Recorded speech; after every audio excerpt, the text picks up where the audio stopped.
German ഇനി റിസൾട്ടുകൾ എടുത്ത് പഠിക്കാം. Neethus academy, the best language academy in Kerala.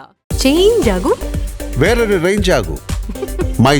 MyG future. നമസ്കാരം. പുത്തൻ സിനിമയുടെ വിശേഷങ്ങൾ പങ്കുവയ്ക്കാൻ 3 അതിഥികൾ, 3 പേർക്കും സ്വാഗതം. നമ്മൾ കുറെ ആയി കണ്ടിട്ടല്ലേ? കാവലിന് ശേഷമാണ് കാണുന്നത് അല്ലെ? ഇപ്പോൾ ഒരു വെബ് സീരീസുമായിട്ട് ഗംഭീരമായ ഒരു തിരിച്ചുവരവ് നടത്തുന്നു എന്ന് ഞങ്ങളൊക്കെ പ്രതീക്ഷിക്കുന്നു. അങ്ങനെ ആകണമെന്ന് പ്രാർത്ഥിക്കുകയും ചെയ്യുന്നു. അതിനോടൊപ്പം തന്നെ എനിക്ക് തോന്നുന്നു ഈ ഒരു സബ്ജക്ട് ഞാൻ സുരാജോട് ജസ്റ്റ് ഒന്ന് ഞങ്ങൾ സംസാരിച്ചായിരുന്നു. അപ്പം വളരെ രസകരമായിട്ട് സുരാജ് എന്നോട് ഈ കാര്യങ്ങൾ പറഞ്ഞത്. ഒരു ജീവിതം 5 ഭാര്യമാർ, ഇതാണല്ലോ നമ്മുടെ ടാഗ് ലൈൻ. നിങ്ങൾ 5 വൈഫ് എന്നുള്ള ആളാണ്. എന്തുകൊണ്ടാണ് അത്തരം ടാഗ് ലൈനിലേക്ക് പോയത്? അല്ല, ടാഗ് ലൈൻ ഇതിന്റെ ഭാഗം, ഇതിന്റെ ഈ പറയുന്നൊരു ഇതിന്റെ ആദ്യ ഒറിജിനൽ നെയിം മധുവിധു എന്നായിരുന്നു ഈ വെബ് സീരീസിന്റെ. പിന്നെ ഇത് ഈ പറയുന്ന പോലെ മലയാളത്തിൽ മാത്രമല്ല, മറ്റ് 6 ഭാഷകളിലും കൂടി ഇത് ഡബ് ചെയ്ത് പോകുന്നുണ്ട്. അപ്പോൾ എല്ലാ ഓഡിയൻസും കണക്ട് ചെയ്യുന്നൊരു ടൈറ്റിലേക്ക് വരികയും അങ്ങനെയാണ് നാഗേന്ദ്രൻ ഹണിമൂൺസ് എന്നാക്കുന്നു. അപ്പോൾ അതിൻ്റെ ഒരു ടാഗ് ലൈൻ ചുമ്മാ ആലോചിച്ചപ്പോൾ അങ്ങനെ അങ്ങ് വന്നു എന്നുള്ളേ ഉള്ളൂ. അത്തരം ടാഗ് ലൈൻ വന്നു എന്നുള്ളൂ. 5 ഭാര്യമാരുടെ ഒരു ജീവിത കഥ പറഞ്ഞു വന്നു. എനിക്ക് ട്രെയിലർ കണ്ടപ്പോൾ തന്നെ, ടീസറിൽ കണ്ടപ്പോൾ തന്നെ ഇദ്ദേഹം നാട്ടിൽ നിന്ന് പോകണം, വലിയ കൂട്ടുകാരനായിട്ട് പറയുന്ന ഡയലോഗുകളൊക്കെ ഉണ്ടല്ലോ, അതിൽ നമ്മളൊരു നാദസ്വരം നിർത്തിയേക്കുവാണ്. അവിടെ തന്നെ നമുക്കൊരു ഉള്ളു കിട്ടുന്നു 5 ഭാര്യമാരിലേക്കുള്ള ലൈഫ്. ഈ ഒരു സബ്ജക്റ്റ് തിരഞ്ഞെടുത്ത് കഴിഞ്ഞപ്പോൾ സമൂഹത്തിൽ നടക്കുന്ന സംഭവങ്ങളായിട്ട് എന്തെങ്കിലും കണക്ട് ചെയ്യുന്നുണ്ടോ?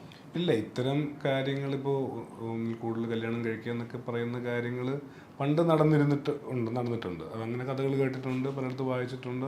അങ്ങനെ അതിൽ ഇൻവോൾവ് ആയിട്ടുള്ള ആൾക്കാരെ പലയിടത്തും വെച്ച് കണ്ടിട്ടും ഒക്കെ ഉണ്ട്. അതൊക്കെ ഇതിനെ എപ്പോഴേലൊക്കെ സഹായിച്ചിട്ടുണ്ടാവുന്നുള്ളതല്ലാതെ അങ്ങനെ ഇതൊരു ടോട്ടലി ഫിക്ഷൻ ആയിട്ടുള്ളൊരു സംഭവമാണ്. ഒരു വില്ലേജിൽ നടക്കുന്ന, അല്ലെങ്കിൽ റൂറൽ ലിമിറ്റ്സ് നടക്കുന്ന ഒരു 6 ടെറൈനുകളിലായിട്ട് നടക്കുന്ന ഒരാളുടെ ഈ നാഗേന്ദ്രൻ എന്ന് പറയുന്ന സുരാജൻ ചെയ്യുന്ന ക്യാരക്ടറിൻ്റെ ഒരു ലൈഫിലെ ഒരു 8 months, ഒരു 6 to 8 months എന്ന് പറയുന്ന ആ ട്രാവലാണ്. അതിൽ ത്രൂ ഔട്ട് ഉണ്ടാവുക, ഈ 6 എപ്പിസോഡിലും ത്രൂ ഔട്ട് ഉണ്ടാകുക സുരാജ് ചേട്ടനും പ്രശാന്തും ഷാജോൺ ചേട്ടനുമാണ്. 6 എപ്പിസോഡ് ഈ 6 നായികമാർ എന്ന് പറയുന്നത് അവരുടെ പേരിൽ തന്നെയാണ് ഓരോ എപ്പിസോഡും. നായികയുടെ പേരാണ് ഓരോ എപ്പിസോഡിനും പോകുന്നത്. അതെ. അപ്പൊ അങ്ങനെ പോകുന്നൊരു കഥയാണ്. ബാക്കി ഇതിൽ കൂടുതൽ പറഞ്ഞാൽ പിന്നെ കാണുമ്പോൾ ഒരു രോഗം ഉണ്ടാവില്ല. അല്ല, ഞാൻ അതിന്റെ ഉള്ളടക്കത്തിന് വേണ്ടി മാത്രം ചോദിച്ചാണ്. നമ്മള് രഞ്ജിപ്പണിക്കന്റെ മകളിൽ നിന്നും മാസ് ഡയലോഗ് പ്രതീക്ഷിക്കുന്നുണ്ട്. അത്തരം ഡയലോഗുകൾ നമ്മളിൽ ഉണ്ടോ എന്ന് ഞാൻ ചോദിക്കുന്നില്ല. കണ്ട് ഞാൻ തീരുമാനിച്ചോളാം. തിരിച്ചങ്ങൾ കൗണ്ടർ വരണ്ടെന്ന് ഓർത്താണ്. ഇവരെ തന്നെയാണ് സെലക്ട് ചെയ്തത്. തുടക്കം മുതൽ സെലക്ഷൻ ഇവർ തന്നെയാണ്. അതിന്റെ ഒരു ഫൈനൽ ഡ്രാഫ്റ്റ് ആയി ആദ്യം ഫിക്സ് ചെയ്യുന്നത് സുരാജ് ചേട്ടനെയാണ്, പിന്നീടാണ് എല്ലാവരെയും ഫിക്സ് ചെയ്യുന്നത്. പക്ഷേ ഞാൻ ഇതിൻ്റെ ഫൈനൽ ഡ്രാഫ്റ്റ് ആകുമ്പോൾ നമ്മുടെ മനസ്സിലുണ്ടായിരുന്ന ആർട്ടിസ്റ്റുകൾ, ഇന്ത്യൻ്റെ കഥാപാത്രങ്ങൾ ഇവർ ചെയ്തത് നന്നാവും എന്ന് തോന്നി അപ്രോച്ച് ചെയ്ത എല്ലാവരും ഇതിൽ ഇന്നായിട്ടുണ്ട്. കനിയായാലും, ഗ്രേസ് ആയാലും, ആൽഫി ആയാലും, നിരഞ്ജനായാലും, ശ്വേതശേഷി ആയാലും, അമ്മു ആണെങ്കിലും ഒക്കെ ഇതാ എഴുതി ഒരു ഫൈനൽ ഡ്രാഫ്റ്റ് ഷൂട്ടിന് മുമ്പ് ഒരു 2 മാസം മുമ്പ് നമ്മൾ മനസ്സിൽ കണ്ട ആക്ടേഴ്സ് തന്നെയാണ് ഇതെല്ലാം കാസ്റ്റ്. സിനിമ ചെയ്യുന്നത് പോലെ അല്ല വെബ് സീരീസ് ചെയ്യുമ്പോൾ. ടൈം കൂടുതൽ വേണം, ദിവസങ്ങൾ കൂടുതൽ വേണമെന്നാണ് എനിക്ക് തോന്നുന്നത്, അല്ലേ? അത് എങ്ങനെയാണ് ഉൾക്കൊണ്ട് പോകുന്നത് ഡയറക്ടർ എന്ന നിലയിൽ? അങ്ങനെ ദിവസങ്ങൾ കൂടുതൽ വേണമെന്നോ ടൈം കൂടുതൽ വേണമെന്നില്ല. സിനിമ നമ്മൾ എങ്ങനെ പ്രൊഫഷണലായിട്ട് ഡീൽ ചെയ്യുന്നു എന്നനുസരിച്ചിട്ടാണ് അതിൻ്റെ ദിവസങ്ങളൊക്കെ തീരുമാനിക്കുള്ളൂ. അപ്പോൾ ഞാൻ ചെയ്ത സിനിമകളിൽ അത്രയും തന്നെ ദിവസവും അല്ലെ അതിൽ കുറവ് ദിവസമൊക്കെ എടുത്തിട്ടുള്ളത് ഷൂട്ട് ചെയ്യാൻ. ഇതിനകത്താകെയുള്ളൊരു വ്യത്യാസം, സിനിമയ്ക്കൊരു ഞാൻ എപ്പോഴും ഫോളോ ചെയ്യുന്ന ഒരു 3-4 പോയിന്റുകളുണ്ട്. ഒരു ബിഗിനിങ്, ഒരു ഇൻ്റർവെൽ, ഒരു പോസ്റ്റ് ഇൻ്റർവെൽ, ഒരു ക്ലൈമാക്സ് എന്ന് പറയുന്ന ഒരു 4 പോയിന്റാണ് ഞാൻ സാധാരണ ഫോളോ ചെയ്യുന്നത്. ശരിയോ തെറ്റാവാം. ഇതിൻ്റെ ഒരു സംഭവം എന്ന് വെച്ചാൽ ഓരോ എപ്പിസോഡിൻ്റെ എൻഡിലും അടുത്ത എപ്പിസോഡിലേക്ക് പോകാൻ പ്രേക്ഷകനെ അവനെ തോന്നിപ്പിക്കുന്ന എന്തെങ്കിലും ഒരു സാധനം ഇട്ട് പോകണം. പിന്നെ ഓരോ എപ്പിസോഡിനും ഒരു ബിഗിനിങ്, മിഡ് ആൻഡ് എൻഡ് ഉണ്ടാവണം. ഒരു കഥ പോലെ തോന്നണം ഓരോ എപ്പിസോഡും. കാരണം ഇത് അടുപ്പിച്ച് കാണണമെന്നില്ല എല്ലാവരും. ചിലപ്പോൾ ഒരു എപ്പിസോഡ് കഴിഞ്ഞ് 2 ദിവസം കഴിഞ്ഞിട്ട് ചിലപ്പോൾ കാണാം. അങ്ങനെയാണെങ്കിൽ ഓരോ എപ്പിസോഡിനും അതിൻ്റെതായിട്ടുള്ളൊരു ഗ്രാഫ് വേണം, ഒരു ആർക്കും സ്ട്രക്ചറും ഒക്കെ വേണമെന്നുള്ളതേ ഉള്ളൂ. അതുള്ളൂ അതിലൊരു ചേഞ്ചിങ് എനിക്ക് അത്രേ ഫീൽ ചെയ്തിട്ടുള്ളൂ. പിന്നെ സിനിമ ചെയ്യുമ്പോൾ നമുക്ക് 2-2.25 മണിക്കൂറിനകത്തൊരു സിനിമയുടെ കഥ ചുരുക്കണം. ഇതാകുമ്പോൾ നമുക്കൊരു 3-3.5 hours ഇച്ചിരൂടെ പരത്തി, ഇച്ചിരൂടെ ക്ലിയറായിട്ട്, ഇച്ചിരൂടെ ഡീറ്റെയിലിൽ പോയി പറയാൻ പറ്റും. അതാണ് അതിൻ്റെ ഒരു വ്യത്യാസം. ഇനി ആദ്യം തന്നെ വളരെയധികം സന്തോഷം, ഇന്ത്യയുടെ നെറുകയിലേക്ക് ഒരു സിനിമ എത്തിച്ച് മലയാളികൾക്ക് അഭിമാനമാക്കി തന്നതിന് ആദ്യം തന്നെ വലിയ താങ്ക്സ് കേട്ടോ.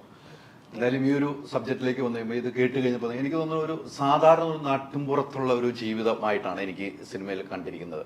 ആ സബ്ജക്റ്റ് കേട്ട് കഴിഞ്ഞപ്പോൾ എന്താണ് തോന്നിയത്? നിതിൻ വിളിച്ചപ്പോൾ തന്നെ എനിക്ക് സന്തോഷമായിരുന്നു.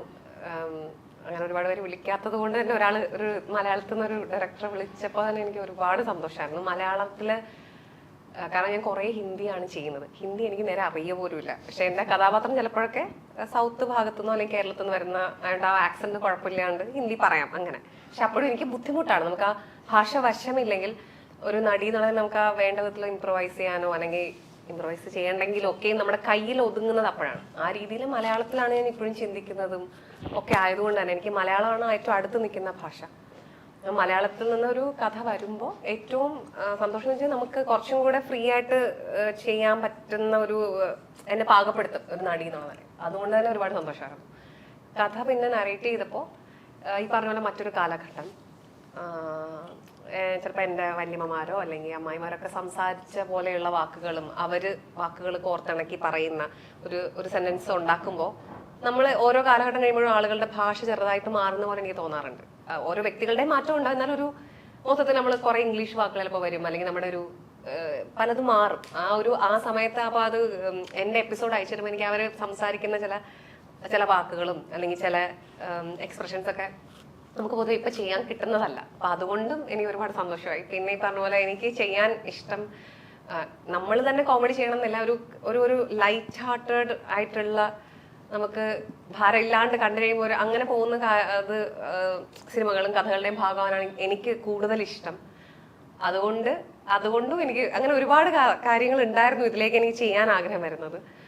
പിന്നെ എൻ്റെ ക്യാരക്ടറിൻ്റെ പേര് തങ്കം എന്നാണ്. അവർ കുട്ടനാട് ഭാഗത്ത് താമസിക്കുന്ന. അപ്പം എനിക്കൊന്ന് നിതിനാണ് എന്നെ കൂടുതലും സഹായിച്ചിട്ടുള്ളത്. എങ്ങനെ പറയണം, അവരുടെ ഒരു ഇൻറ്റോണേഷൻ ഡയലോഗ് പറയുമ്പോൾ എങ്ങനെ വേണം, അങ്ങനെയൊക്കെ ഉള്ളതൊക്കെ ഡബ് ചെയ്യുമ്പോഴൊക്കെയും ആണെങ്കിലും നിതിനാണ് ഏറ്റവും സഹായിച്ചിട്ടുള്ളത്.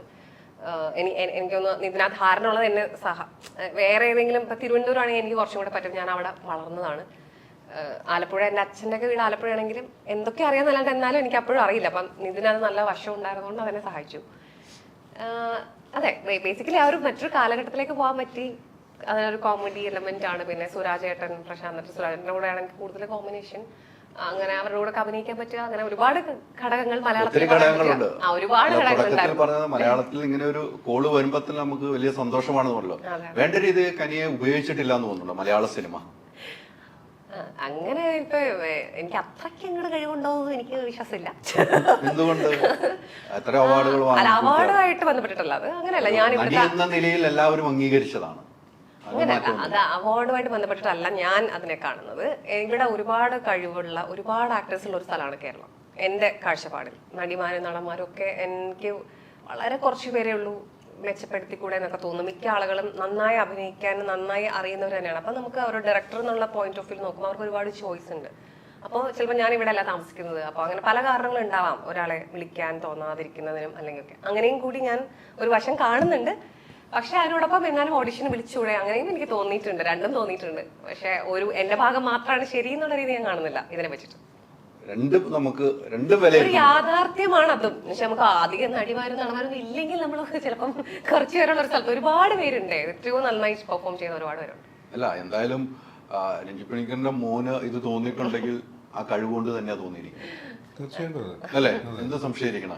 എത്രയോ ആളുകളുമായിട്ട് കണക്ഷൻ ഉണ്ട്, എത്രയോ ആളുകളായിട്ട് ബന്ധം, എത്രയോ സിനിമയിൽ നമ്മൾ ഒരുമിച്ച് അച്ഛൻ്റെ കൂടെയാണെങ്കിലും അല്ലെങ്കിലും വർക്ക് ചെയ്തിട്ടുണ്ടല്ലോ. അപ്പൊ നമുക്കറിയാം ഓരോ ക്യാരക്ടറിനെ കുറിച്ച് അറിയാമല്ലോ. അവർക്ക് ഇത് കൊടുത്താലാണ് സൂട്ടാവുന്നത് നമുക്ക് അറിയാവുന്നതുകൊണ്ട് തന്നെയാണ് വിളിച്ചത്. അതിനകത്ത് യാതൊരു മാറ്റവും ഇല്ല. അങ്ങനെയല്ല ഞാൻ പറഞ്ഞത്, ഉറപ്പായിട്ടും. പക്ഷേ ഞാൻ ഉദ്ദേശിച്ചാൽ അങ്ങനെ നമുക്ക് നല്ലതല്ലേ നമുക്ക് ഒരുപാട് ആക്ടേഴ്സ് ഉള്ളത്. ഞാൻ നല്ല കാര്യമായിട്ടാണ് വിചാരിക്കുന്നത്. ഞാൻ പറഞ്ഞ അതിനോടൊപ്പം എന്നിപ്പോ ചോദിച്ചു തുടങ്ങിയത് എന്നെ വേണ്ട വിധം ഉപയോഗിച്ചിട്ടില്ല, ആ ഒരു കാര്യം വെച്ചിട്ട് ഞാൻ പറഞ്ഞു.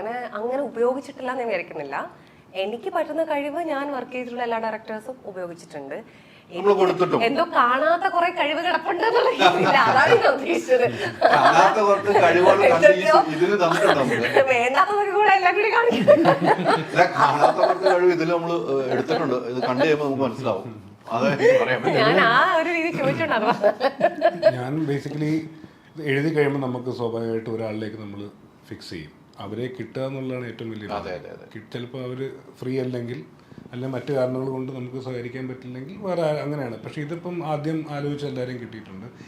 ഈ അഭിനയിച്ച എല്ലാവരും നല്ല ആക്ടേഴ്സാണ്. ഇവരുടെ കഴിവുകൾ ഞാൻ പരമാവധി ഉപയോഗിച്ചെന്ന് ചോദിച്ചാൽ അത് അങ്ങനെയൊന്നും ഞാൻ അവകാശപ്പെടുന്നില്ല. ഈ കഥാപാത്രത്തിന് വേണ്ട തരത്തിൽ അവരെ മാക്സിമം ഉപയോഗിക്കാൻ പറ്റുന്നുള്ളൂ. ഇവരിലൊക്കെ എക്സ്പ്ലോർ ചെയ്യാത്ത ഒരുപാട് സൈഡുകളുണ്ട്. അതൊക്കെ ഒരു സിനിമ കൊണ്ടോ 1 2 സിനിമ കൊണ്ടോ 10 സിനിമ കൊണ്ടോ തന്നെ നമുക്ക് ഉപയോഗിക്കണമെന്നില്ല. അപ്പോൾ നമുക്ക് എന്താണ് വേണ്ടത് അത് എടുക്കുക എന്നുള്ളത്. തീർച്ചയായിട്ടും അത് എടുക്കുക എന്നുള്ളത് നമ്മുടെ ഒരു കഴിവ്. അവർ തരുക എന്നുള്ള അവരും നമുക്ക് തരും. അതെ, തീർച്ചയായിട്ടും അതെ.